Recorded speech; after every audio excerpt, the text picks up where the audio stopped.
En la boda de temática real de mi hermana, ella.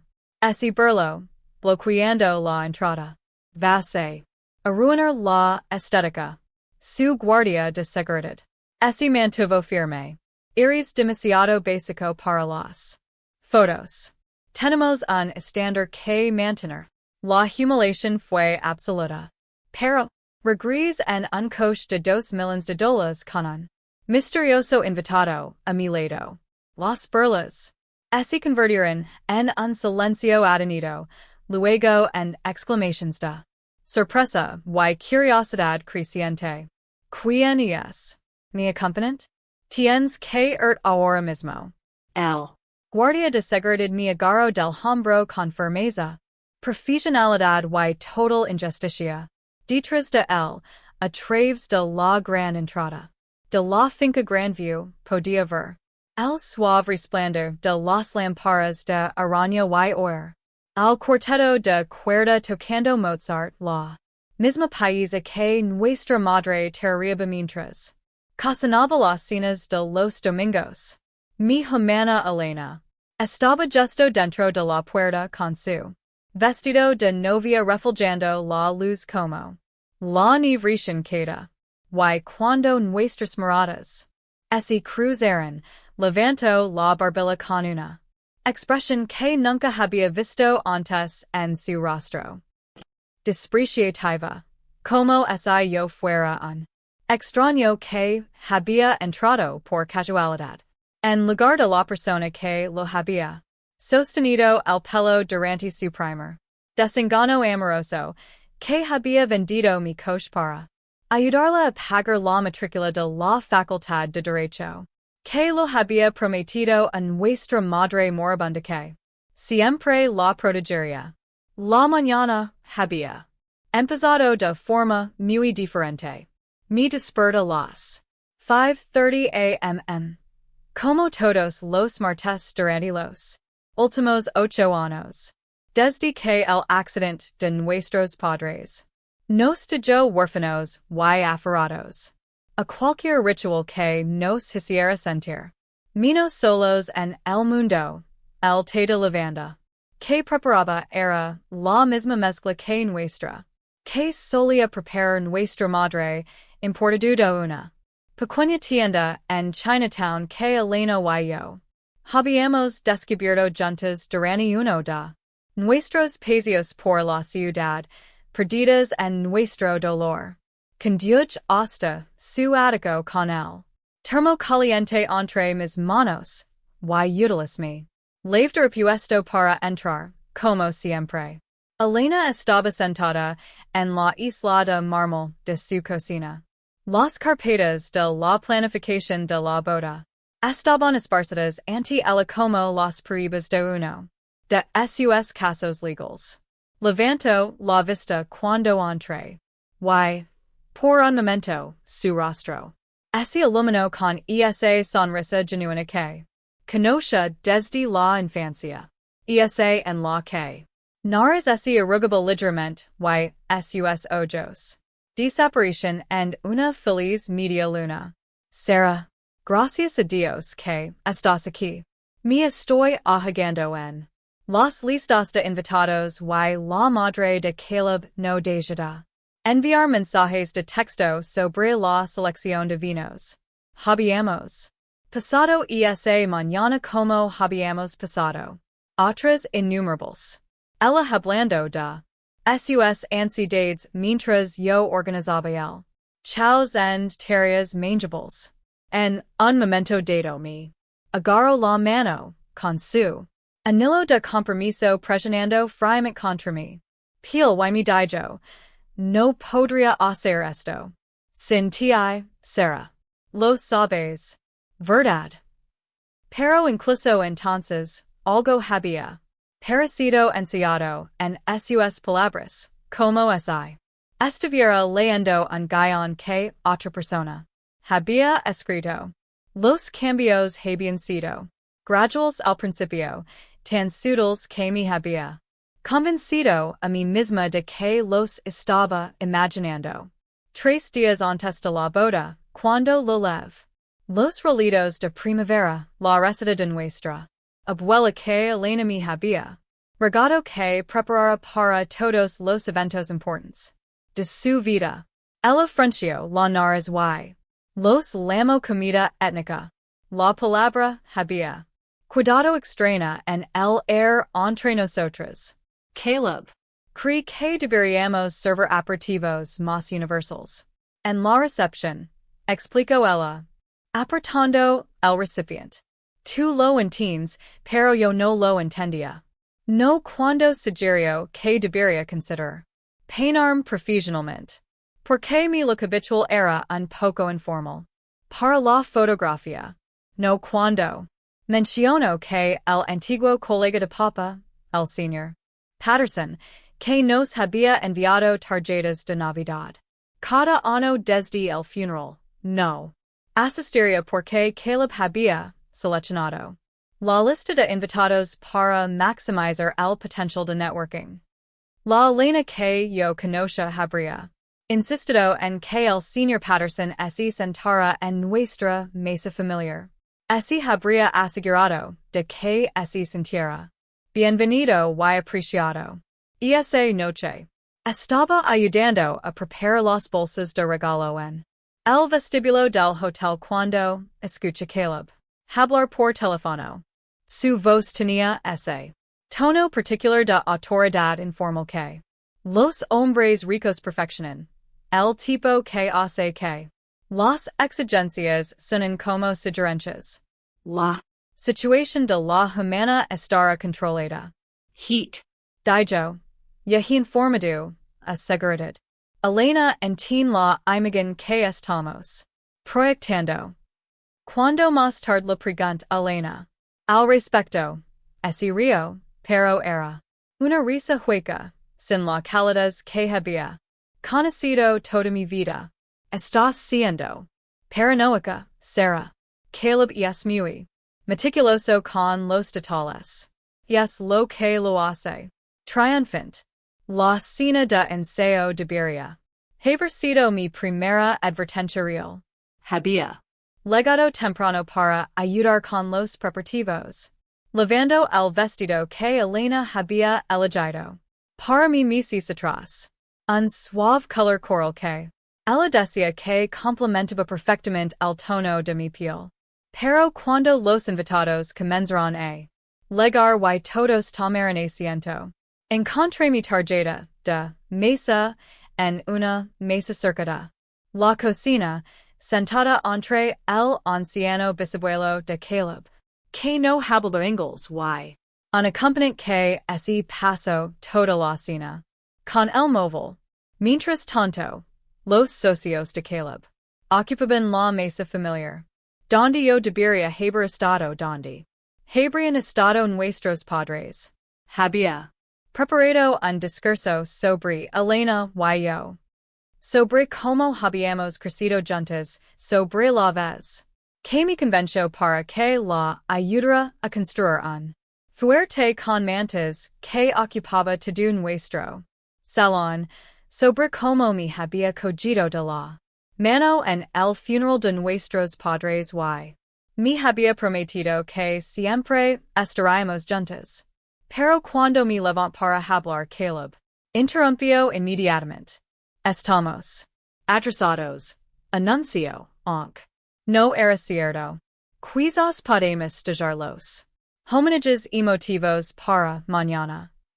Elena en I siquiera levantó la vista de su teléfono. Solo asintió distraidamente como si yo fuera un vendedor al que despiden en lugar de su única familia. La tía Margaret, la hermana de nuestra madre, que había venido en avión desde Seattle, se inclinó para susurrarme al oído. Esto no está bien, Sarah. A tus padres les rompería el corazón ver cómo te trata. Su mano curtida cubrió la mía con manchas de la edad que resultaban contra mí. piel más joven. Ese hombre la ha cambiado. Lo ves, ¿verdad? Ahora de payan. Estos escalones de mármol con el vestido azul medianoche en el que me gast el sueldo de un mes, impidiéndome físicamente entrar en la boda de mi propia hermana, por fin. Comprendí todo el alcance de lo que había ocurrido. La mano del guardia de seguridad permanecía sobre mi hombro, no violenta, pero inamovable, mientras los invitados que conocía desde la infancia pasaban con miradas incómodas. La señora Chin de nuestra iglesia aminoró el paso con los ojos abiertos por la sorpresa al verme impedida la entrada. Me apretó el brazo al pesar y me susurró: Esto no está bien. Antes de que su marido la guiara al interior, demasiado provinciano, había dicho Elena y las palabras cruzaron el espacio que nos separaba. Como veneno. Algún día lo entenderás, Sarah. Se trata de creer el ambiente adecuado. Se dio la vuelta. Y entonces la mano de Caleb en su espalda. La guió hacia el salón de baile. Y yo me quedé de pie en la penumbra del atardecer, preguntándome cuando mi hermana pequeña se había convertido en una extraña con el rostro de Elena. La puerta del apartamento se cerró detrás de mí, con un clic definitivo que resonó en mi pecho. Mis labios cayeron sobre la encimera, y el sonido acentuó el silencio. El reloj de mi microondas marcaba las 11:47 p.m., pero el tiempo había perdido todo significado desde que la mano del guardia de seguridad se había pasado sobre mi hombro hacia 3 horas. El vestido azul medianoche se me pegaba al cuerpo, humido por el rocío de la noche y por algo más. Quizás vergüenza, quizás rabia. Yo no podía distinguirlo. Me quedé en mi cocina durante un minuto entero, mirando la botella de vino que había en la encimera. Un pinot noir que Elena había traído el mes pasado, cuando aún recordaba que existíamos fuera del mundo cuidadosamente construido por Caleb. Mi mano se acercó a ella y luego se detuvo. La cafetera estaba a su lado, y me encontré midiendo el café molido en el filtro y llenando el depósito de agua.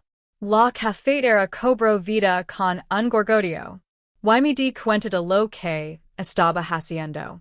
El vino lo adormecería, el café lo agudizaría, y agudo era lo que necesitaba. Ahora, mientras se preparaba el café, me desabroché el vestido, dejándolo caer mis pies. La tela parecía negra en la oscuridad, como si todo el color se hubiera desvanecido. Junto con mi dignidad, mi pies, unos pantalones de chandel y una vieja camiseta de la universidad. El suave algodón era un alivio. Para mi piel. La cafetera pido y me serví una taza de café solo, sin azúcar. El amargo me pareció apropiado. Mi portátil estaba sobre la mesa del comedor, donde lo había dejado esa mañana. ¿De verdad había sido esa misma mañana? Después de comprobar el tiempo para la boda, lo abrí. Las pantallas brillaban con intensidad en la habitación a oscuras. La página de Facebook seguía abierta, mostrando fotos de Elena y Caleb en varios eventos. Sus sonrisas eran perfectas y ansiadas. La cerré y abrí una nueva ventana del navigator. Mis dedos se quedaron suspendidos sobre el teclado durante un momento antes de escribir. Caleb Sterling Meridian Innovations. Los resultados aparecieron inmediatamente. Una elegante página web con fotos de archivo de personas con traje dandos la mano. Testimonios de clientes con nombres genéricos. Una página quien somos que lo decía todo y nada al mismo tiempo. Soluciones revolucionarias. Cambios de paradigma. Enfoques sinérgicos. El tipo de lenguaje corporativo que suena. Impresión hasta que te das cuenta de que, en realidad no significa nada. Sacan. Block de notas de mi maletín. La costumbre de tener uno a mano me había sido muy útil en contabilidad forense, y empieza a tomar notas. La dirección comercial que figuraba era en el distrito financiero, suite 4500. Impresionante. Abrí otra pestana y busque la dirección. El edificio existe, pero cuando profundis en el directorio de inquilinos, suite 4500 aparicia como disponible para alquiler. Mi teléfono vibró. El sonido sorprendió en el silencioso apartamento. El nombre de Marcus apareció en la pantalla. Marcus Hong, mi colega que había empezó en la empresa la misma semana que yo. Hace 5 años. Nos unió el horrible café de la sala de descanso y el síndrome del impostor compartido. De ser los más jóvenes. De la oficina. Sarah, sé que es tarde, pero he visto las historias de Instagram. De la boda. ¿Estás bien? Casi. Me echo a reír. Las historias de Instagram. Por supuesto. La humillación ya era pública. Estoy. Bien, Marcus. Solo estoy investigando un poco. Hubo una pausa. Luego investigando sobre Meridian Innovations. Mi quid paralizada. ¿Cómo? ¿Lo has sabido? Me preguntas por ellos la semana pasada. ¿Te acuerdas? Cuando Elena mencionó la empresa de Caleb. Durante el almuerzo, su voz había cambiado. Así había vuelto más tranquila, más seria.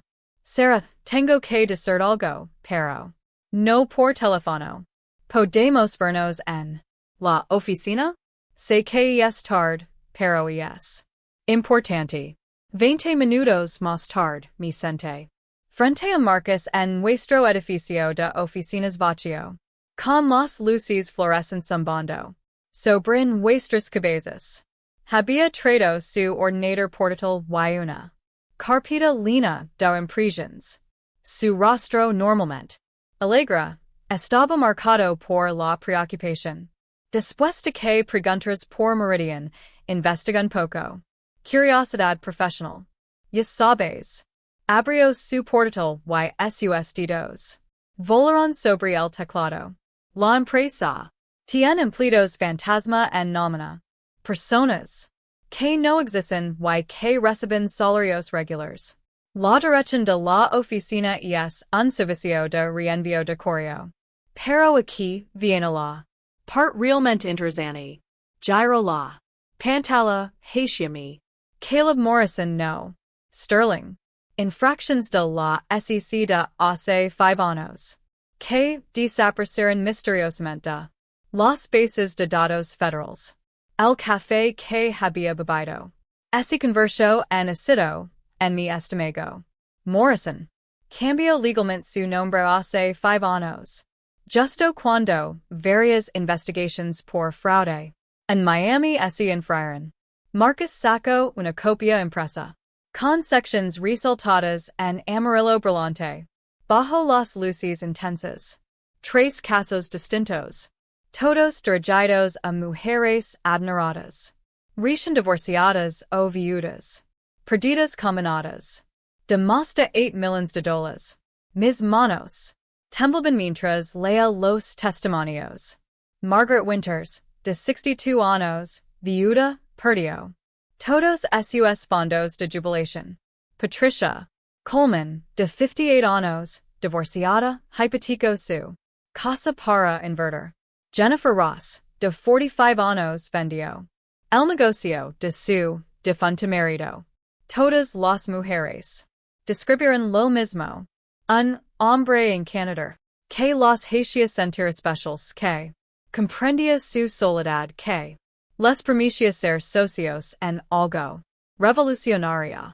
Mi hizo sentir elegida, lo había dicho Margaret Winters.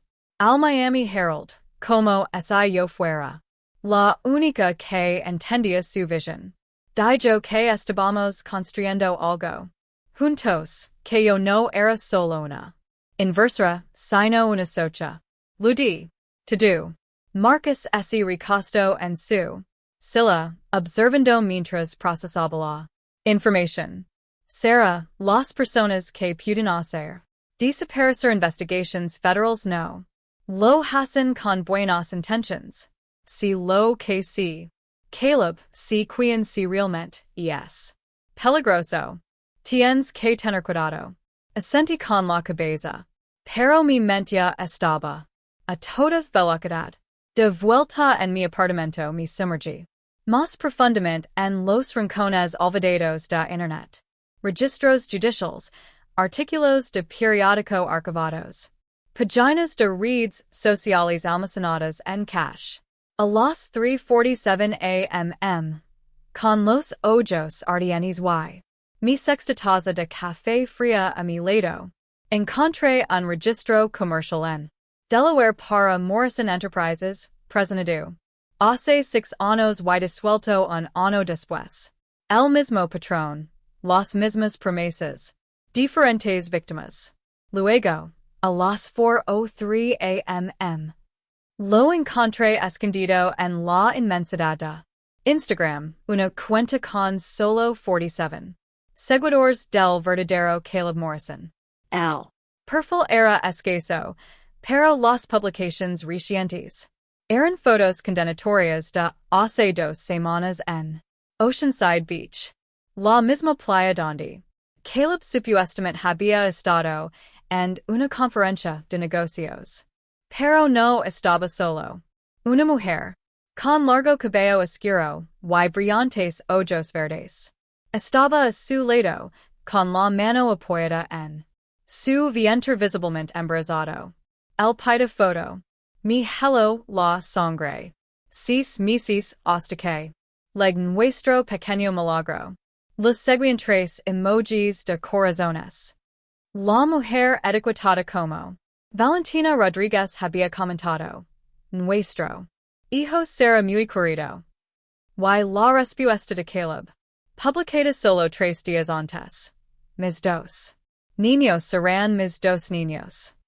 La Invitación de boda estaba junto a mi portal. Con sus letras doradas que ahora parecen una burla. La celebración del amor eterno. Entre Elena Chin y Caleb Sterling. mi Pregunta si Valentina había recibido una promesa similar. Me preguntaba cuántas mujeres la habían recibido. La foto de Instagram es mi quedo grabada en la mente mientras estaba sentada en mi coche frente a mi edificio de apartamentos al amanecer. Valentina Rodríguez. El nombre me pasaba en la lengua cuando lo susurré al coche vacío.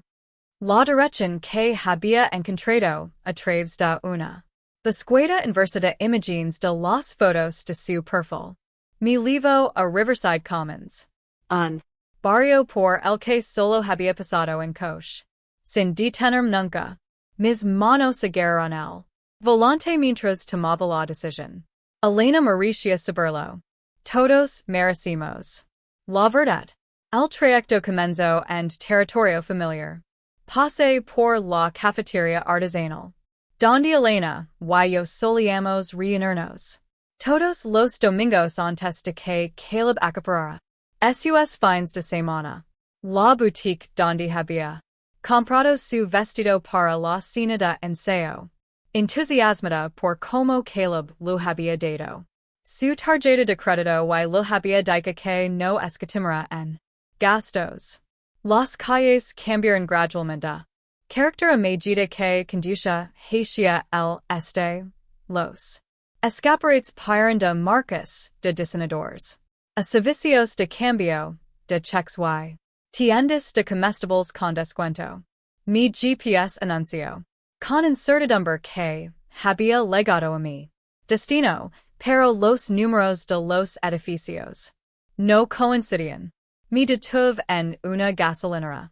Donde un anciano estaba limpiando el hormigón con una manguera. Cuando lo preguntó por Riverside Commons, miró mi coche. Un sedán modesto, nada lujoso, pero aparentemente fuera de lugar aquí. Y sacudió la cabeza. Seguro que tienes la dirección correcta? Ese edificio no es exactamente. Hizo una pausa, buscando palabras educadas. Parecía haber tenido mejores días. Muchos problemas con el propietario. Viene a visitar a alguien. Ascendí con la cabeza y mi dio indicaciones que incluyen puntos de referencia. En lugar de nombres de calles. Gira la izquierda en la vala publicitaria rota justo después de la casa amarilla con la vala metálica. Cuanto más me adentraba en el barrio, más comprendía la disparidad de la doble vida de Caleb. El ático de Elena tenía portero y suelos de mármol. El edificio que finalmente encontré tenía la puerta abierta con un ladrillo y los buzones colgando de sus bisagras.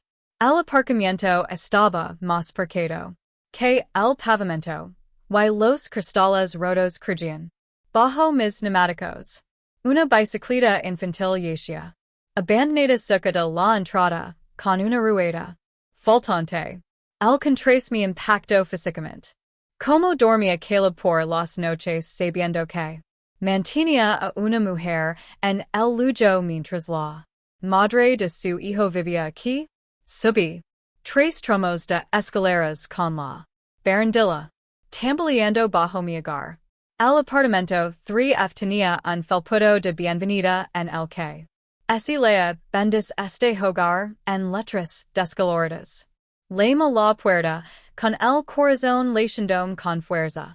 Se oyeron pasos que se acercaban lentamente, acompañados del sonido de varias cerraduras al abrirse.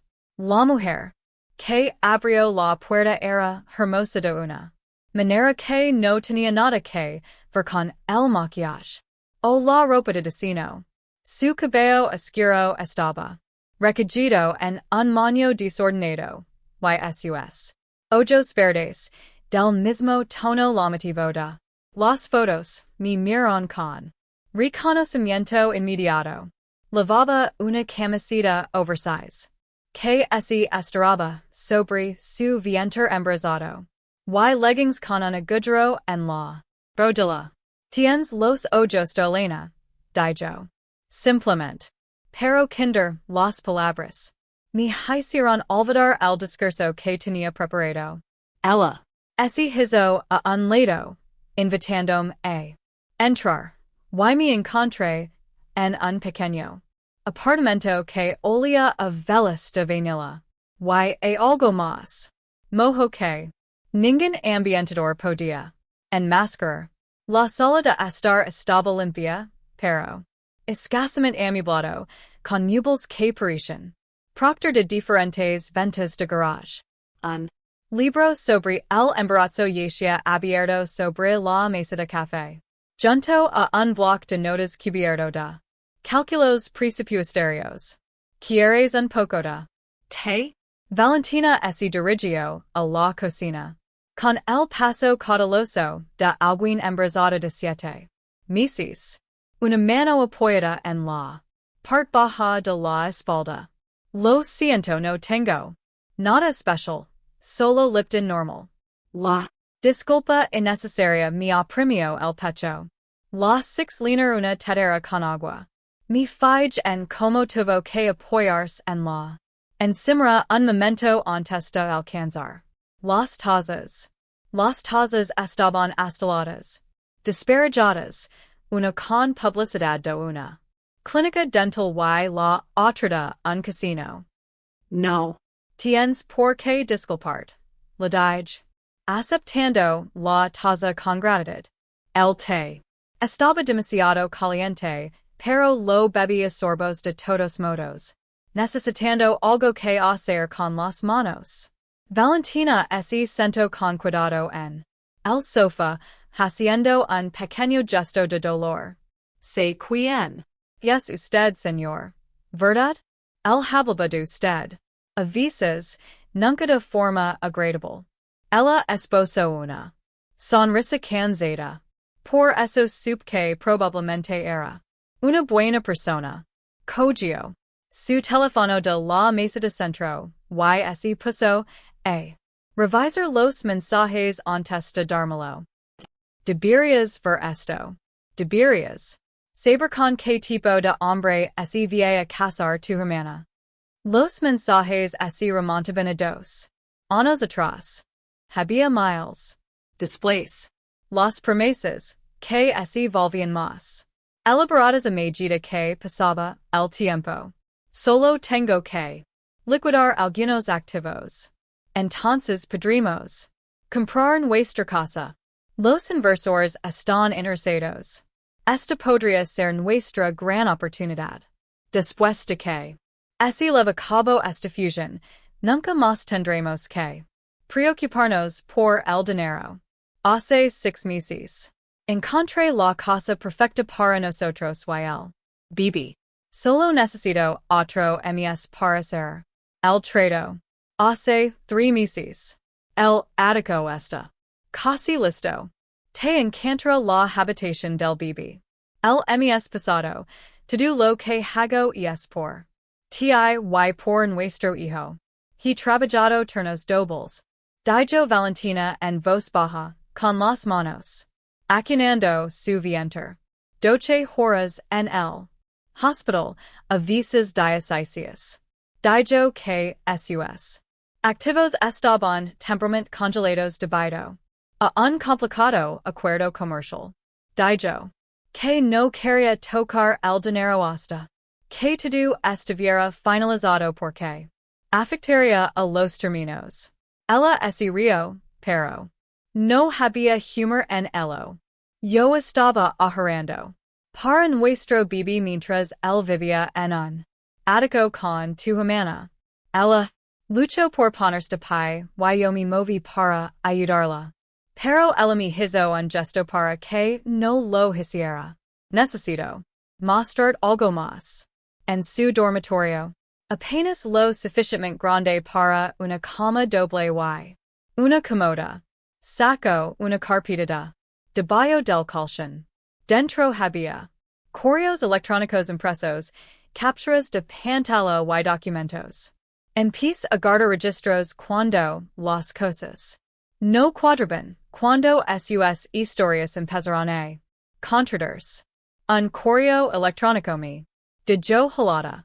Era de Caleb. Alguien llamado Derek, con fecha de hace 3 semanas. El trato con quien está casi cerrado. Una vez que tenga acceso a la red legal de su padre, podremos seguir adelante con la expansión de Miami. Elena no sospecha Nada. está demasiado enamorada como para hacer preguntas. Hey mas, dijo Valentina, sentándose pesadamente en la cama. Me dijo que Elena era solo un negocio, que el apellido de ella lo abriría portas que su dinero no podía Comprar. su padre era un juez importante, ¿verdad?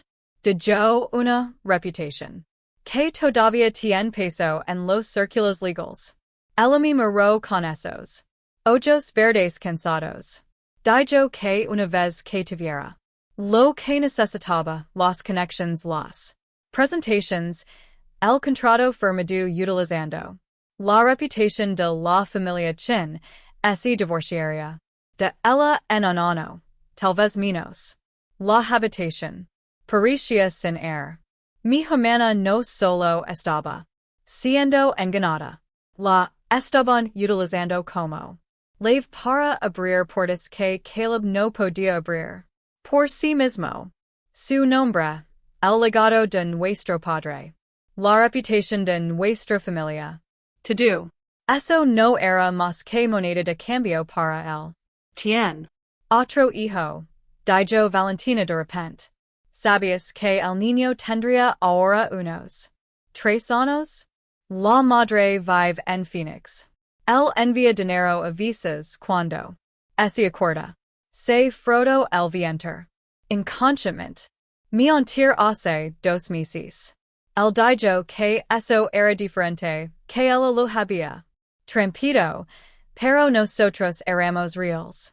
Meyer. Alrededor del destartalado apartamento a esta. Mujer embarazada que había creído en el amor. Mientras el hombre en el que confiaba vivía una vida completamente diferente a 15 miles de distancia. ¿Por qué no te fuiste cuando te enteraste? De lo de Elena? Las manos de Valentina se detuvieron sobre su vientre. ¿Adonde iría? Estoy embarazada de 7 meses. He gastado todos mis ahorros en artículos para el bebé y facturas médicas. Mi familia no lo entendería. Creen que Caleb y yo ya estamos casados. Ella me miró a los ojos. He Estado atrapada por mi propia esperanza de que, de alguna manera, todo saldría bien, de que él nos elegiría. El sol de la mañana se filtraba a través de las persianas baratas, proyectando rayos de luz sobre la cálida alfombra. En algún lugar del edificio, un bebé lloraba. La vida normal continuaba. A nuestro alrededor mientras nos sentábamos entre los escombros de los engaños de Caleb. 2 mujeres unidas por las mentiras de un hombre. Me senté frente a Valentina un momento más, viendo la doble y volver a doble un pequeño body que había sacado de una cesta junto al sofá. La tela estaba desgastada por los lavados, probablemente comprada de segunda mano, pero limpia y cuidadosamente conservada. sus Dedos trazaron los petitos amarillos, impresos en la parte delantera, y 6 como estilo. Movía la garganta al tragar saliva. Conmotion. En I siquiera nos ha preguntado cómo. Vamos a llamar al bebé, dijo. En voz baja. 7 meses y no sabe. Elegí Sebastián por mi padre. Alargó el brazo para acortar la distancia entre nosotros y puse mi mano sobre la suya. Tu hijo. Ese merece algo mejor que un padre que finge que no existe. Y tú. Te mereces algo mejor que estar escondida. Como si fueras un secreto vergonzoso. ¿Qué puedo hacer? Su voz se quebró. No tengo dinero para abogados. Ninguna prueba que valga. En un tribunal. Él tiene cuidado con lo que pon por escrito. No necesitas abogados. Dije, con una idea que se formaba con claridad cristalina. Necesitas testigos. 200 de ellos. Vestidos con sus mejores galas incapaces de apartar la mirada. Los ojos de Valentina se agrandaron. Al comprender lo que lo estaba sucediendo. ¿La boda? ¿Quieres que vaya la boda? No solo ir, sino llegar de tal manera que lo resulte imposible negar tu existencia. Negar la existencia de Sebastián. Sac mi teléfono y comprobe la fecha. La ceremonia es dentro de 3 días. Eso nos da tiempo para prepararnos. YSI. El hace que los de segregación? YSI. De yo de mover la mano de forma protectora. Hacia su vientre? YSI intenta quitarlo. El bebé más adelante por despecho? Los secretos. Lo dan poder. Valentina, una vez que todo el mundo lo sepa, una vez que Elena lo sepa, el perderá ese poder. no puede quitarle un hijo a una madre que tiene documentación de abandono, que tiene testigos de su negación. Pensa en mi trabajo en contabilidad forense. En cuantas veces el encubrimiento se vuelve peor que el delito. La exposición es protección. Se levantó lentamente y se acercó a la ventana que daba al estacionamiento. Una madre cargaba la compra en un sedán destartalado mientras su hijo pequeño intentaba atrapar palomas. Una vida normal, la que Valentina debería haber tenido. Guard todos sus mensajes, dijo finalmente. Todas las promesas, todas las mentiras. Incluso grave algunas de nuestras llamadas telefónicas, aquellas en las que él hablaba de que Elena era algo temporal. Se Volvió hacia mí. Sabía que algo había mal, pero lo quería. El amor te vuelve estúpida. El amor te da esperanzas. Mi corrigió. Hay una diferencia. Ella asintió lentamente, luego con más firmeza. Fe. Lo hair, pero no tengo nada que ponerme para una boda de la alta sociedad. ya. Lo resolveremos, lo prometí mientras mentalmente catalogaba mi cuenta de ahorros. Por ahora, necesito que pienses exactamente lo que quieres decir si te da la oportunidad. No acusaciones, solo la verdad. Salí del apartamento de Valentina con su número de teléfono escrito en una servileta que había arrancado de un menú de reparto de pizzas. El único papel que pudo encontrar rápidamente. El Viaje a casa ese silencio diferente, con un propósito. Ahora, en lugar de sin rumbo, tenía llamadas que hacer. La primera fue a James Morrison. No tenía ninguna relación con Caleb, a pesar de compartir apellido. James era dueño de un imperio de alquiler de coches de lujo, que yo había ayudado a salvar de una malversación interna el año pasado. el Caso había sido complejo con registros de inventario falsificados y cuentas ocultas. Pero habíamos recuperado casi 3 millions. Entonces me dijo que me debía un favor. Estaba a punto de cobrarlo. James. Respondió al tercer tono. Se oyen. Olas del mar de fondo. Sarah. Chin. ¿A qué debo el placer? Por favor. Dime que mi contable no ha vuelto a ser creativo. No, James, necesito un Favor. uno grande. Lo explique la situación sin omitir ningún detalle. La Hermana traicionada, la novia embarazada oculta, el novio estafador. James. Escucho sin interrumpir, emitiendo ocasionalmente sonidos pensativos. Cuando termin, hubo una larga pausa. Mi hija, dijo finalmente, pasó por algo similar hace 15 años. Detalles diferentes, misma destrucción. El Hombre tenía 3 prometidas en 3 estados diferentes. Su voz se endureció. El phantom. Será entregado en tu apartamento. Mañana por la mañana. Con conductor incluido, si lo necesitas. James, no puedo. Has salvado mi empresa, Sarah. Más que eso, salvas mi reputación. Avises la justicia. Necesita una presentación adecuada, y nada. Dice que no puedes ignorar esto como legar en un coche de $2 million. Hizo una pausa. Además, ha estado parado en la sala de exposición.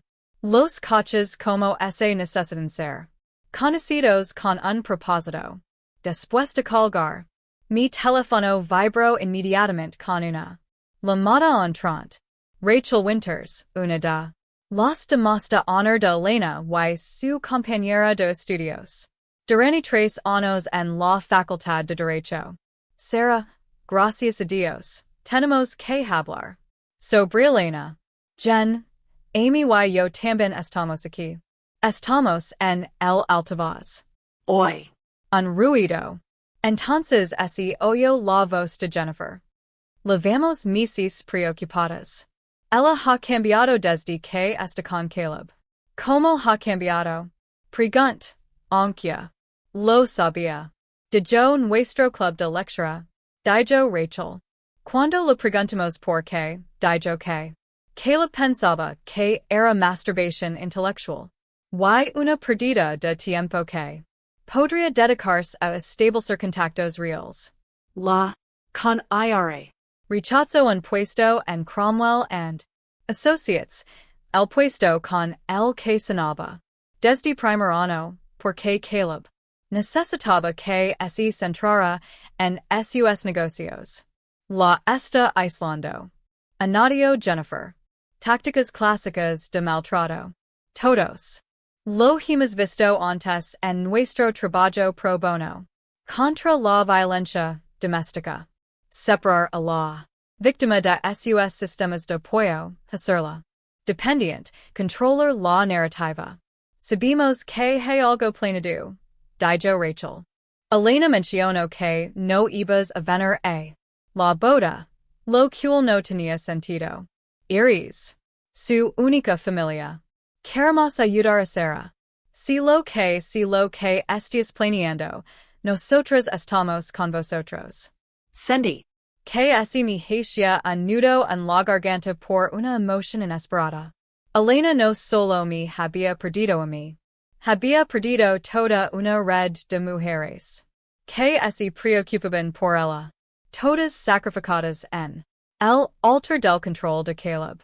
Podíais. Los tres aseguraros de estar cerca del altar. Durante la ceremonia? En primera fila es posible. Somos de mosto honor. Amy dijo. Ali estaremos. Bien. Porque lo que vi a pasar sucederá. Rápido y Elena os necesitara. Después de terminar la llamada, extendí el calendario de la boda de Elena sobre la mesa de mi cocina. Ella me lo había mostrado hace semanas, cuando todavía se suponía que yo iba a ser la dama de honor. Cada minuto estaba contabilizado en su calendario codificado por colores. Precision a las 4 o'clock. Discurso de apertura a las 4:10, votos a las 4:20, intercambio de anillos. A las 4:25, fotos a las 4:30, durante la hora dorada. Sí. Valentina y yo legabamos a las 4:15 justo. Antes de los votos, Caleb no tendría tiempo para manejar la situación. Demasiados testigos, demasiado impulso en la ceremonia como para simplemente tenerlo todo. Tendría. Que reaccionar en tiempo real sin su guión habitual. Lame a Valentina. Puedes vestir de morado? Morado? Era el color favorito de Elena. Antes de que Caleb la convenciera. De que el blanco y el dorado eran más sofisticados. Podría ayudarla a recordar quién era antes de él. Hubo. Silencio y luego una suave risa. Tengo un vestido morado. No es nada elegante, pero me queda bien. Sobre la barriga. Perfecto, dije mirando. De nuevo el programa de la boda. Valentina, vamos a tener que sincronizarlo. Todo a la perfección. La mañana de la boda de Elena. Lego con un sol radiant. Que parecía brillar. La tormenta que estábamos a punto de desatar. Me. Quid de pie frente al edificio de apartamentos de Valentina. Al mediodía, con un vestido primama morado. Que había comprado esa misma mañana. La tela era de jersey suave que quería elegantemente sobre su vientre, con una cintura imperio y mangas 3/4. Nada extravagant, pero digno. El Color era, exactamente, el tono de morado. Que Elena había pintado las paredes de su habitación. En el instituto, antes de conocer a Caleb y decidir que el morado era demasiado infantil. Cuando. Valentina abrió la puerta y vio el vestido. Sus ojos se llenaron inmediatamente. Lágrimas. Nadia me ha comprado nada bonito. Desde que esto empezó, susurró, pasando los dedos por la tela. La ayuda ponérselo el morado. Complementaba su piel oliva. Maravillosamente. Mientras lo peinaba. Criando un moño bajo sencillo pero elegante. Empiezo a hablar de su padre. Se. Llamaba Sebastián Rodríguez. Era.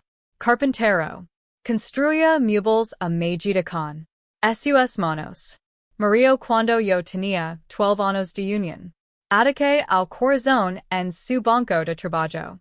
Su voz era firme, pero pude ver que sus manos temblaban ligeramente. Nunca llegó a acompañarme al altar. Nunca supo que tendría un nieto. Por eso elegí Sebastián como nombre para el bebé. Y es un nombre precioso.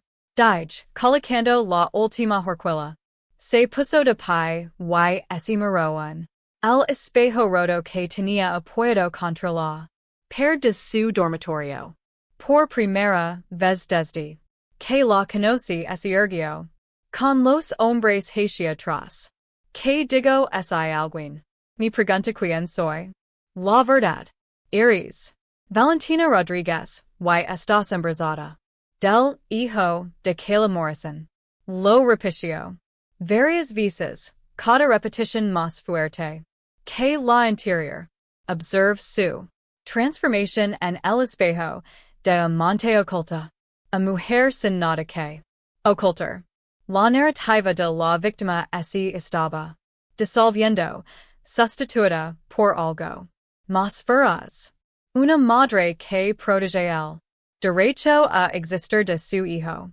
A las 3:30 p.m. en punto, el Rolls Royce Phantom llegó a la puerta del edificio de Valentina. El coche era de un blanco inmaculado, casi nuptial en su perfección. El conductor, un distinguido hombre de unos 60 años, salió y nos abrió la puerta sin decir nada, solo con un respetuoso gesto con la cabeza. Valentina se quedó sin aliento cuando vio el interior. Asientos de cuero color crema. Panels de madera pulida. Decantadores de cristal. En el bar, aunque no habamos a beber. Esto debe de costar una fortuna. Alquilarlo. A veces la justicia necesita la presentación adecuada. La dije. Ayudándola. Con el extensor del cinturón de seguridad para su barriga. El trayecto hasta la finca Grand View. Nos llevó por el corazón de la ciudad. Pasamos por la pequeña iglesia luterana. Donde nuestros padres se habían dado. Hace 35 años. Mamá había lavado el collar de perlas de nuestra abuela el que se suponía que Elena iba a lavar hoy. Me. Pregunt si ella recordaba esa tradición o si Caleb la había convencido de que las reliquias familiares estaban pasadas de moda. Pasamos por delante del Mercy General Hospital donde Elena había nacido durante una tormenta de nieve.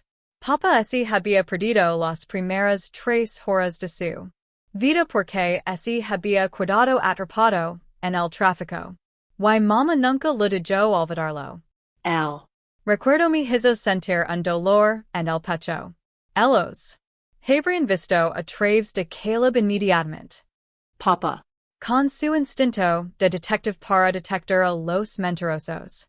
Y mamá con su feroz instinto protector. Hacia sus hijas. A continuación, apareció a la vista el juzgado. Con sus columnas de piedra caliza. Brillando bajo el sol de la tarde. Elena me había llamado llorando de alegría el día que aprobó el examen de Abigail Ali, diciendo que desearía que nuestros padres hubieran podido verlo. Le dije que habrían estado muy orgullosos. Ahora me preguntaba qué pensarían de en lo que se había convertido su hija bajo la influencia de Caleb. La mano de Valentina encontró la mía. A través de la consola central. Su palma estaba humida por los nervios, pero su hogar era firme. Tus padres estarían orgullosos de ti, dijo en voz baja, por protegerla. Incluso cuando ella te rechazaba. Los. palabras me impactaron inesperadamente. Aprieto su mano, incapaz de hablar. Por un momento, el coche parecía minosan. Medio de transporte de lujo, y más una armadura, una protección para lo que estábamos a punto De hacer. y no se trataba de venganza. Me di cuenta. No se trataba de humillación en identidad. Se trataba de revelación. De la verdad. De salvar a mí. Hermana de un hombre que la vea como nada. Más que un peldaño. Legamos. A la finca Grand View a las 4:14 p.m. El momento perfecto. El mismo guardia de seguridad. Que me había impedido entrar en la cena de ensayo. Estaba apostado en la entrada. Observe cómo cambiaba su expresión cuando se detuvo el Rolls Royce. Confusion, reconocimiento, comprensión, todo en cuestión de segundos. Se acercó al coche. Cuando salimos, su mano se movió.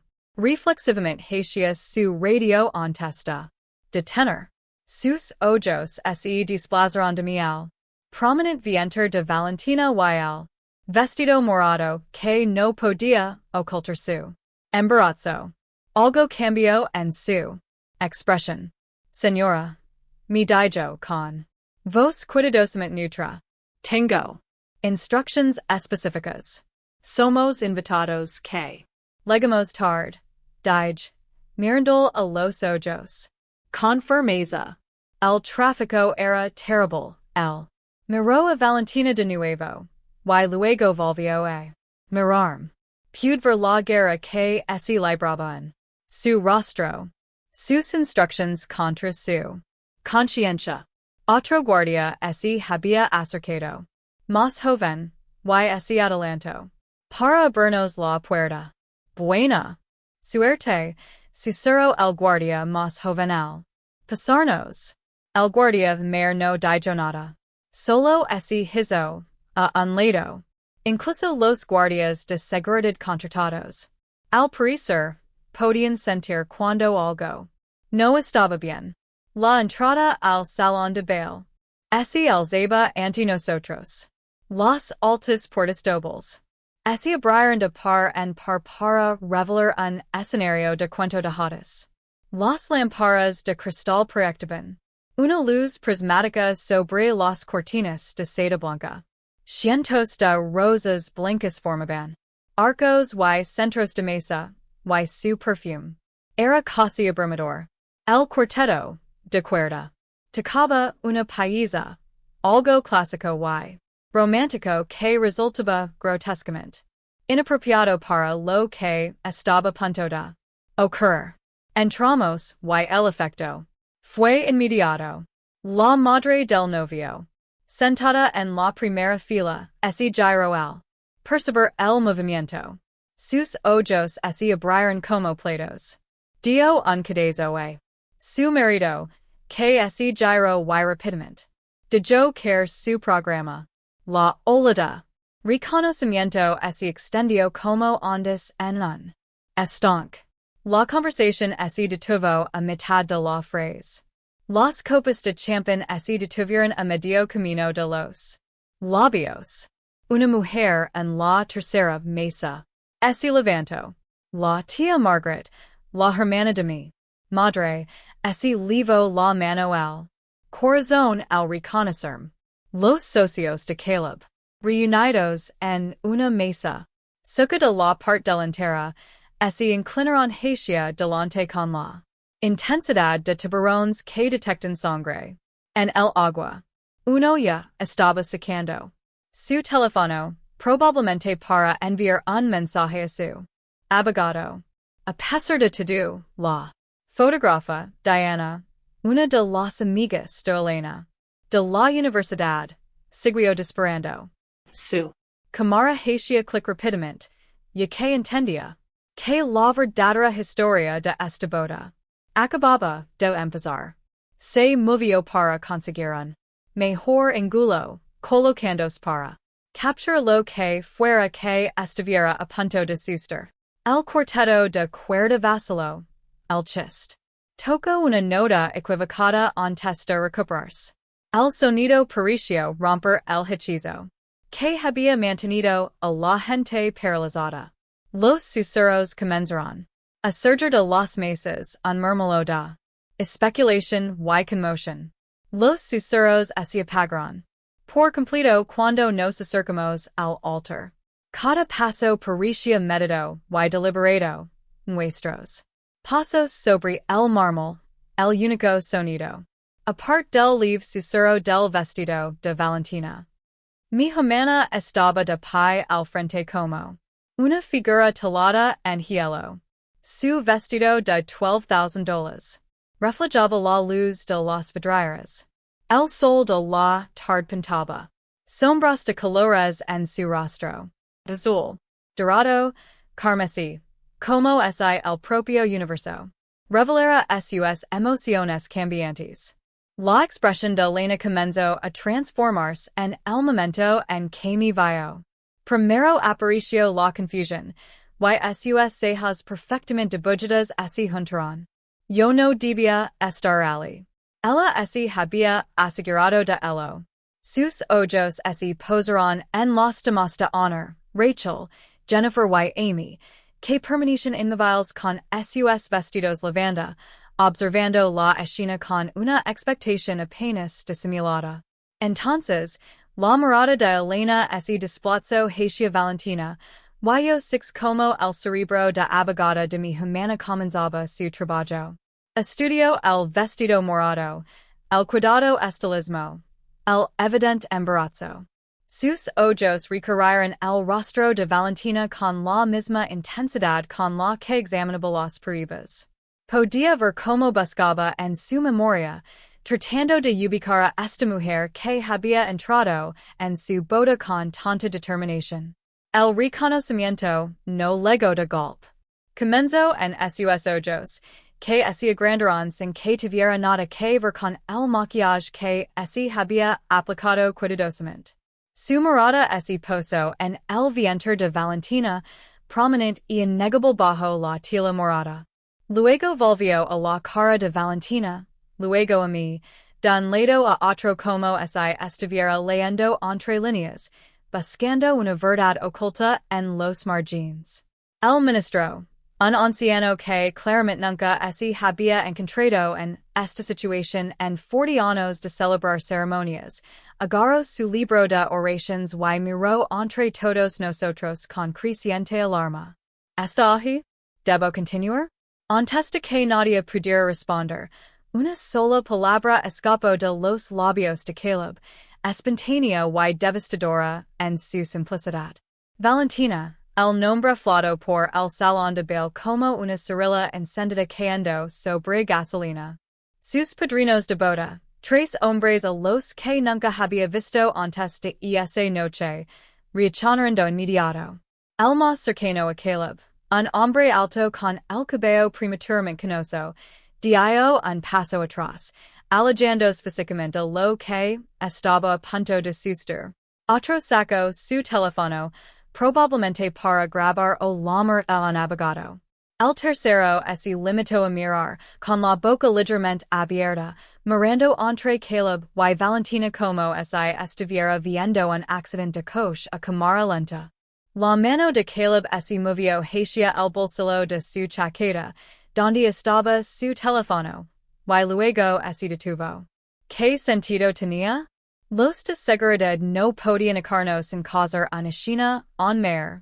200 invitados se inclinaban hacia delante en sus asientos. Su atención colectiva se centraba por completo en ese momento. Su sonrisa perfectamente ansiada, la que había encantado a mi hermana, la que había convencido a los inversores, la que había engañado a tantos, se resquebrajó y se desmoronó como pintura vieja. Lo que la sustituyó algo que nunca había visto antes en su rostro. No era miedo en ira. Algo acrolado y calculador, peligroso en su desesperación. Apretó la mandíbula y el músculo saltó bajo su piel. Sus manos, que estaban relegadas a los lados, ese cerraron en puños. Valentina ese adelanto con una gracia sorprendente, con la mano protegiéndose el viento. El vestido morado ese balanceaba con cada paso, y note que los ojos de Lena seguían el color con algo parecido al reconocimiento. Cuando Valentina habló, su voz resonó en el silencioso salón de baile con una fuerza inesperada. Soy la mujer con la que prometo casarse hace 2 años. Ella no gritó, no lloró. Las palabras salieron como un testimonio, claras y objetivas, el tipo de verdad que no necesitaba adornos. La madre de su hijo. Un grito ahogado colectivo surgió de los invitados. La copa de champán de alguien cayó al suelo.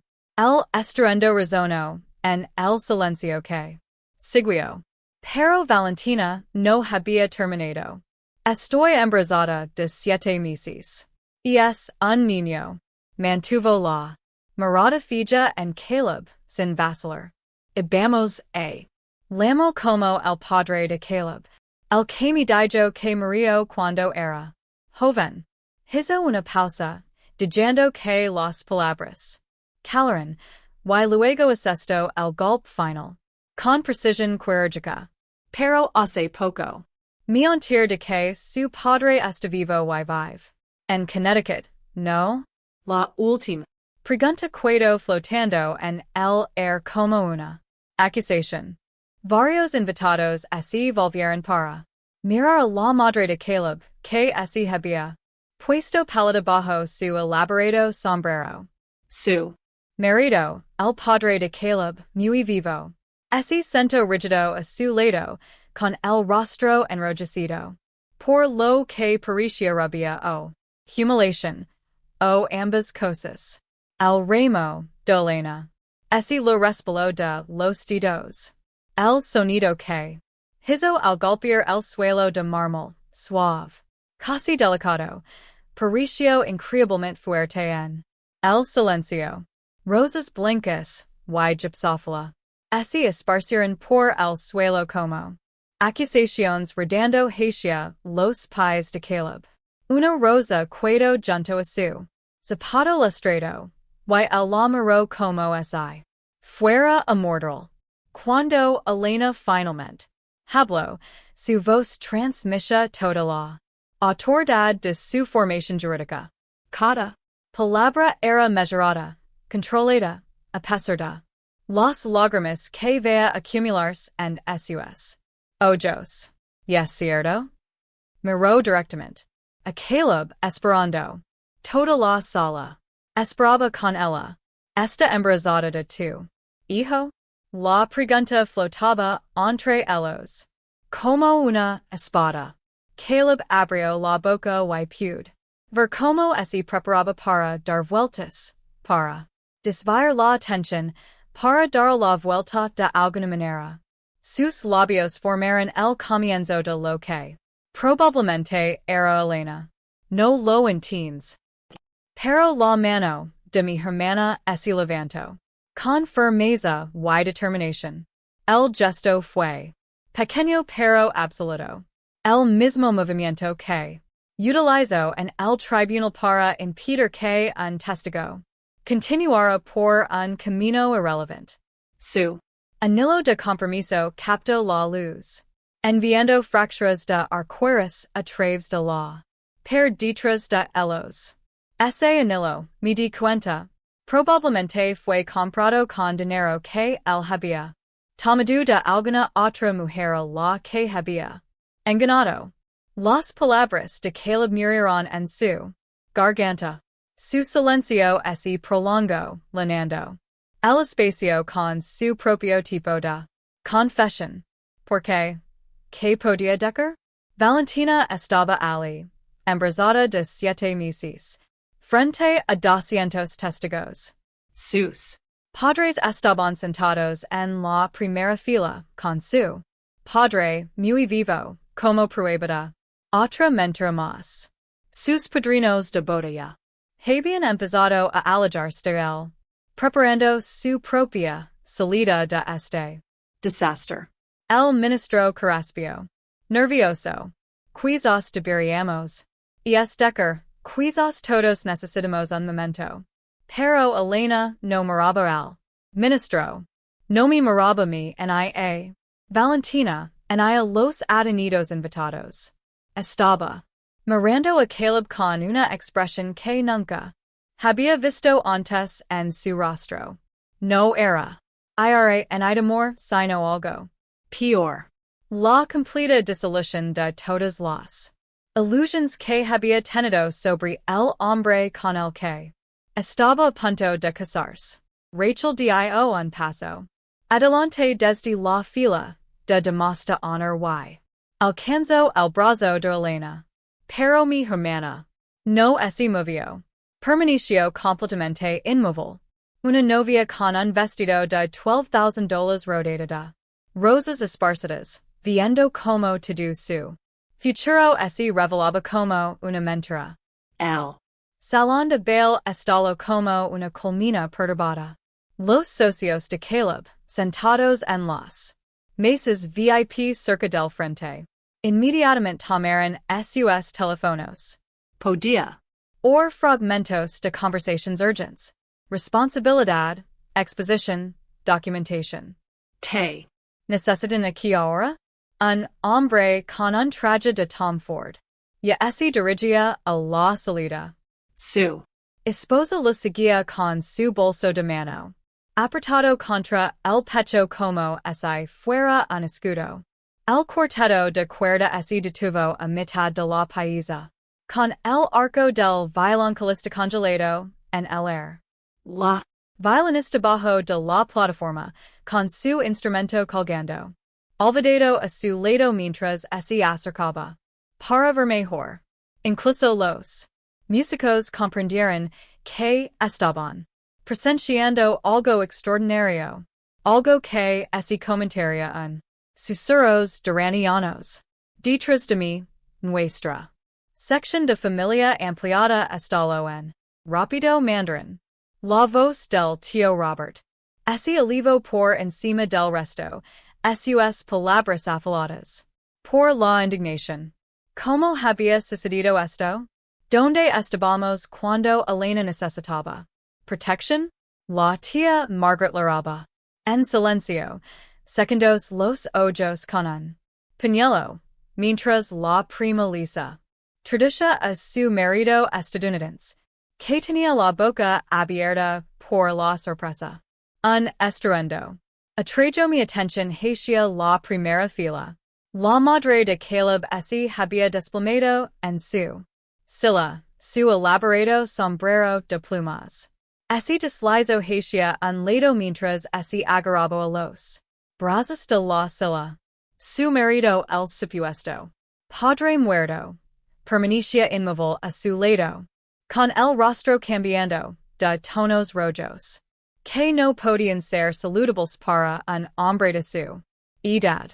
Ahora entendía por qué Caleb había insistido en limitar su parte de la lista de invitados.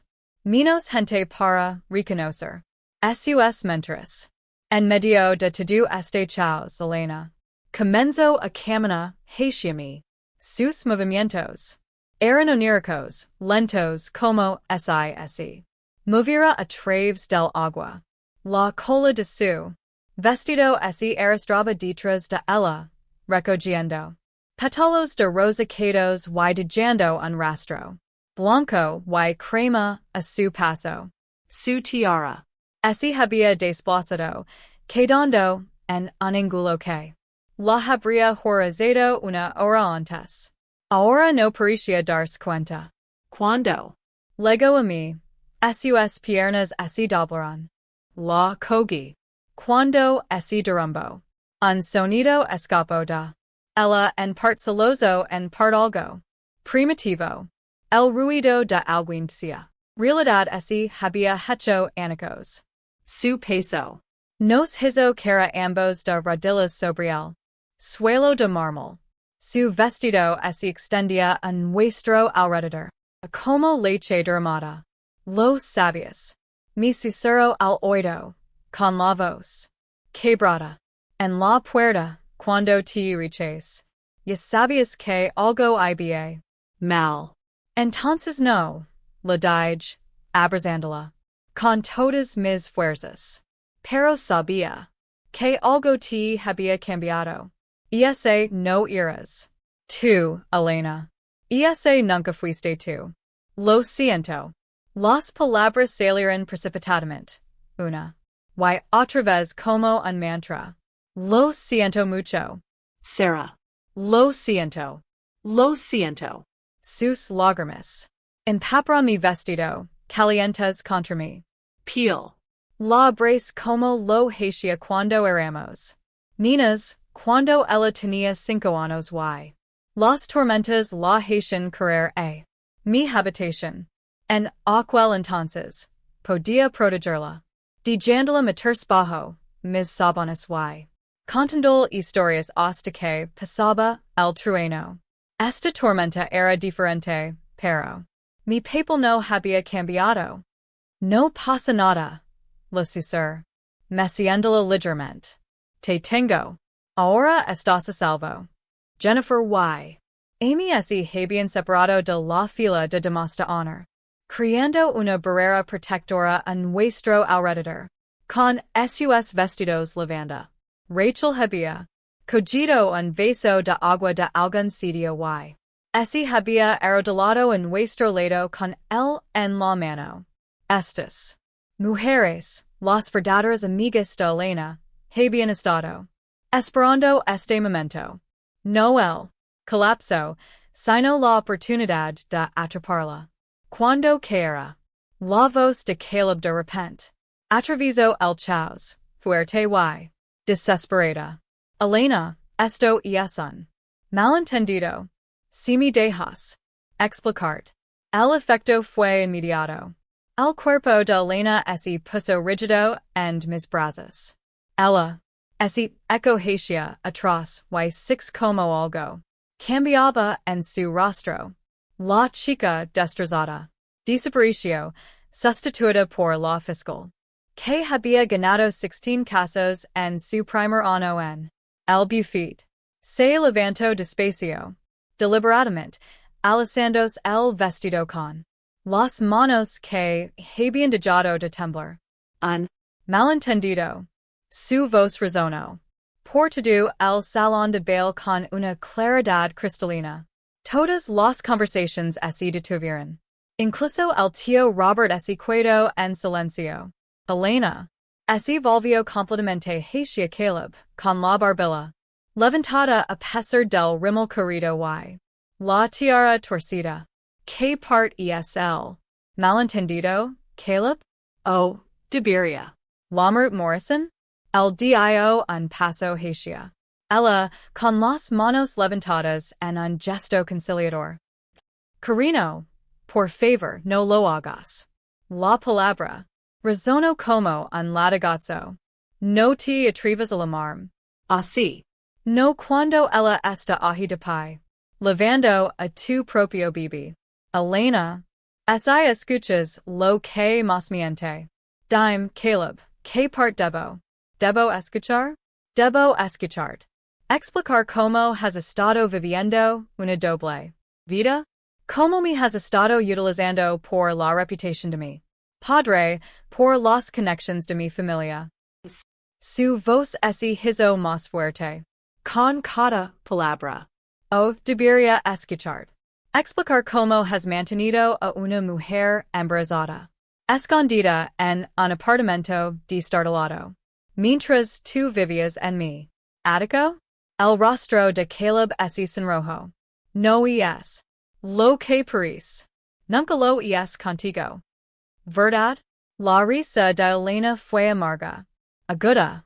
Nada es nunca lo que parece. Tu título de Harvard que no Exist. Tu negocio que es una tapadera. Tu padre muerto que está senado ahi. Ella señaló a sus padres y su padre se levantó con de querer decir algo, pero su esposa lo agarró del brazo y lo hizo sentarse. De nuevo. ¿Sabes cuál fue el verdadero malentendido? Continuo Elena. Con una voz ahora mortalmente tranquila. Que yo pensara. Que me querías. Pensa que estábamos construyendo algo real. Ese fue el malentendido.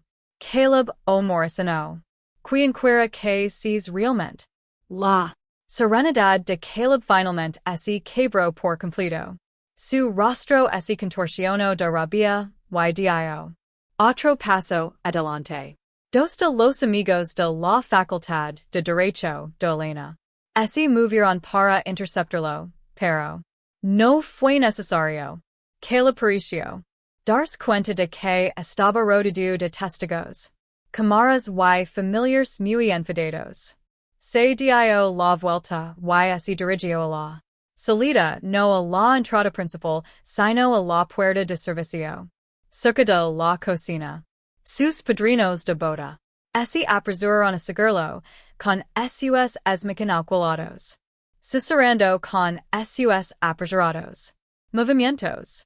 Más tarde, cuando vimos las imágenes de seguridad, vimos que uno de ellos tropezó con un carrito de catering en su desesperación por marcharse, haciendo que las copas de champán se estrellaran contra el suelo. La coordinadora de la boda, una mujer de unos 50 años, que probablemente había visto de todo en su carrera excepto esto, se acercó tentativamente. Señorita Chin, debo despedir a los invitados. Elena se enderezó. Y miró alrededor del salón de baile. Las caras atonitas, las sillas volcadas, y las rosas esparcidas. Luego, miró a Valentina, que seguía de pie con silenciosa dignidad a pesar de todo, con una mano en el vientre. No, dijo Elena, con claridad, que comen el pastel, Que. beben el champán, que ven. Exactamente lo que Caleb Sterling o Morrison. O quien quiera que se ha hecho. Que. Recuerden esto. El sol de la tarde. Se colaba por la ventana de la cocina de la casa de nuestra infancia, proyectando patrones familiares. Sobre la desgastada mesa de madera. Donde Elena y Valentina estaban ahora sentadas. Juntas. La misma mesa donde nuestra madre había servido innumerables cenas de domingo. Donde se habían extendido los deberes. Todas las tardes, donde nuestra familia se había reunido durante 23 años antes de que el accidente se levara a nuestros padres. Ahora servía como sala de guerra para dos mujeres unidas por el engaño. Elena empujó una carpeta por la mesa hacia Valentina. Estos son los documentos de inversión que me hizo firmar. Mira la firma del testigo en la página 4. Valentina estudió la página, luego sacó su teléfono y se puso a buscar entre las imágenes guardadas. Y es la misma firma que utilizó en el contrato de alquiler de mi apartamento como Garanti. excepto que ali el nombre de la persona. Y es diferente. Levavin. Haciendo esto durante horas durante las últimas 3 semanas. Comparando documentos, mensajes, promesas. La pila de peribas crecía cada día. Extendiéndose por la mesa como un mapada. Los engaños de Caleb. Elena había transformado el antiguo estudio de nuestro padre en una oficina legal improvisada. Su ordenador portátil estaba rodeado de carpetas codificadas por colores y notas adhesivas que cubrían la pared detrás de Ella. Escucha esto, dijo Elena, leyendo en su teléfono. March, eres el único que realmente entiende mi visión. 3 de junio, una vez que se cierra este acuerdo, todo cambiará para nosotros.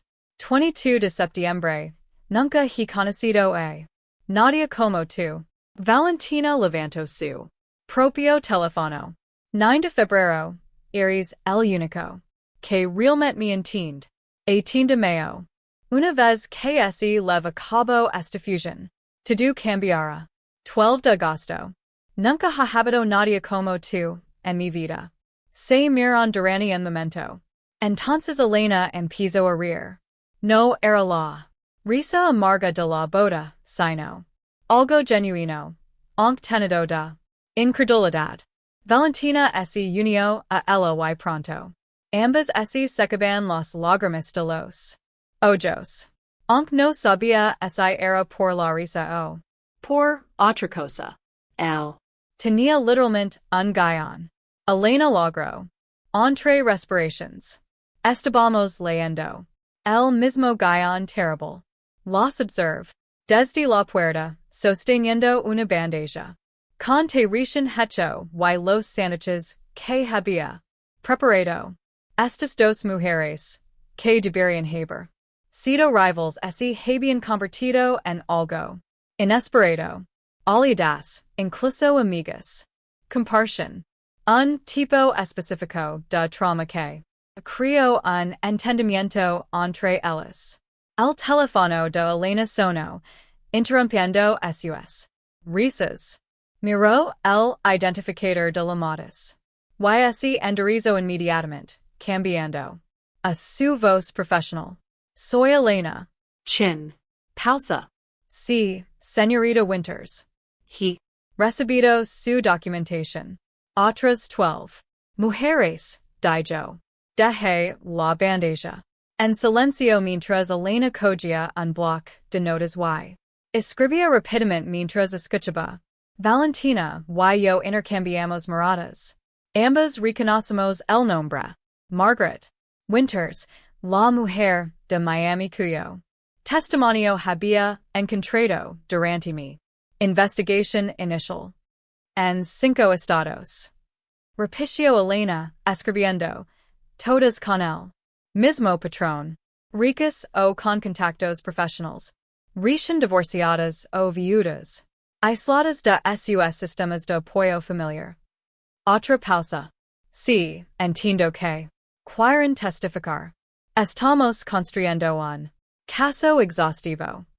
Cuando colgó, Elena nos miró a ambos con una expresión que reconoce de sus victorias en los tribunales. Decidida y ligeramente peligrosa. Margaret ha estado en Contacto con los demás. Se han Encontrado en Internet y han comparado sus historias. El import total del fraude supera los 15 millones de dólares. Mi teléfono vibró con un mensaje de Marcus, de la empresa de contabilidad forense. El FBI quiere reunirse mañana. Han encontrado algo sobre el accidente de coche. Los ojos de Elena se agudizaron. que Accidente de coche? El supuesto socio comercial de Caleb. Se caló al or el nombre de Caleb. El socio comercial de Caleb. Sí, respondí. El accidente de coche de Caleb. El socio comercial de Caleb. Sí. El accidente de coche de Caleb. El socio comercial de Caleb. Sí. El accidente de coche de Caleb. El socio comercial de Caleb. Sí. El accidente de coche de Caleb. El socio comercial de Caleb. Sí. El accidente de coche de Caleb. El socio comercial de Caleb. Sí. El accidente de coche de Caleb. El socio comercial de Caleb. Sí. El accidente de coche de Caleb. El socio comercial de Caleb. Sí. El accidente de coche de Caleb. El socio comercial de Caleb. Sí. El accidente de coche de Caleb. El socio comercial de Caleb. Sí. El accidente de coche de Caleb. El socio comercial de Caleb. Sí. El accidente de coche de Caleb. El socio comercial de Caleb. Sí. El accidente de coche de Caleb. El socio comercial de Caleb. Sí. El accidente de coche de Caleb. La mano de Valentina se movió instintivamente hacia su vientre, donde Sebastián dio una patada en respuesta a la repentina tensión de su madre. No lo haría, susurró la voz de Elena. Era firme, professional. No. Sabemos nada con certeza, pero el FBI. Ese lo está tomando en serios. Se volvió hacia mí. ¿Vendrás a la reunión mañana? Viceni. Con la cabeza, y paimos las siguientes horas. Organizando documentos, creando cronologias y preparándonos para las preguntas que el FBI podría hacernos. Elena trabajaba con la intensidad de alguien que busca la redención a través de la justicia. Se había volcado en este caso con un fervor que a veces me preocupaba. Jornadas de 18 horas. Comidas saldadas. Libros de derecho esparcidos por toda la casa. Esa noche incapaz de dormir, me senté en mi apartamento mirando el vestido azul medianoche que colgaba en mi armario. Habían pasado 3 semanas, pero no me atrevía a devolverlo en IA. Tirarlo. Colgaba ali como un monumento a la transformación. Lo que había comenzado como una humillación se había convertido en algo completamente diferente. Mi teléfono se iluminó con un mensaje de Elena a las 2:14 a.m. No puedo dormir. Gracias por no renderte conmigo. Incluso cuando yo renuncié a nosotros. Le respondí. Eso es lo que hace la familia. Lo olvidé por un tiempo. El me hizo olvidar muchas cosas. Ahora lo recuerdas. Eso es lo que importa. Hubo una larga pausa antes de su siguiente mensaje. ¿Crees que realmente obtendremos justicia? Pense en todas las mujeres a las que Caleb había engañado. En el hijo de Valentina, que nacería en 2 meses. En la Investigación, que se ampliaba cada día.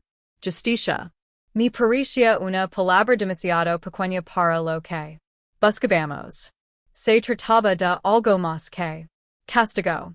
Se trataba de prevención, de revelación, de garantizar que Caleb nunca pudiera volver a hacer algo así. Obtendremos algo mejor que justicia. Respondí. Obtendremos la verdad. A la mañana siguiente, llegó un paquete al bufete de abogados de Elena. Sin remitente. Dentro. Había una sola fotografía. Caleb en lo que parecía un aeropuerto internacional. El panel de destinos estaba borroso, pero lo suficientemente visible como para mostrar vuelos a países sin extradición. Una nota manuscrita estaba sellada con un clip a la foto. Esto no ha terminado. Elena levo todo al FBI esa tarde. Pero la nota me perseguía. Caleb había desaparecido por completo después de la boda. Había vaciado sus cuentas con antelación. Lo que sugería que se había preparado para esta posibilidad. Tenía una estrategia de salida desde el principio. Esa noche, mientras ayudaba a Valentina a organizar las facturas médicas que Caleb había prometido pagar, pero nunca lo hizo. Ella mencionó algo que me heló la sangre. Solía hablar de sus hijos, dijo en voz baja. Mis 2 niños, solía decir. Pense que se refería a Sebastián y el otro niño de Phoenix. Pero, hay más. Hay otras mujeres de las que aún no sabemos nada. Las implicaciones se posarán sobre nosotros como la niebla. Caleb no solo había desaparecido, había escapado. Y en algún lugar. Probablemente ya estaba trabajando en su próximo engaño, buscando a su próxima víctima, construyendo su próximo imperio de mentiras. Pero, esta vez era diferente. Esta vez había mujeres en 5 estados comparando, notas compartiendo historias creando, redes de apoyo. Había una había dos mujeres en una cocina de Chicago, rodadasta, prohibas, decididas a llegar hasta el final. La historia que creía que había terminado. En la boda no había hecho más que empezar. Caleb pensaba que podía desaparecer, y empezar de nuevo, pero nos había subestimado. Estábamos preparadas, armadas con la verdad y respaldadas por la furia de las mujeres que se negaban a ser silenciadas. Algunos hombres construían reinos sobre el engaño, pero los reinos construidos sobre mentira siempre can, y nosotros estaríamos allí cuando lo hiciera el suyo. Si esta historia de traición y revelación te mantuvo cautivado hasta el final, pulsa el botón me gusta ahora mismo. Mi momento favorito fue cuando Valentina se adelantó en el altar con una dignidad tan silenciosa, simplemente diciendo la verdad, que destrozó las mentiras cuidadosamente construidas por Caleb. ¿Cuál fue tu momento más impactante? Compártelo en los comentarios a continuación. No te pierdas más historias apasionantes sobre la justicia y los lazos familiares. Suscríbete y pulsa la campana de notifications para no perder ninguna publicación.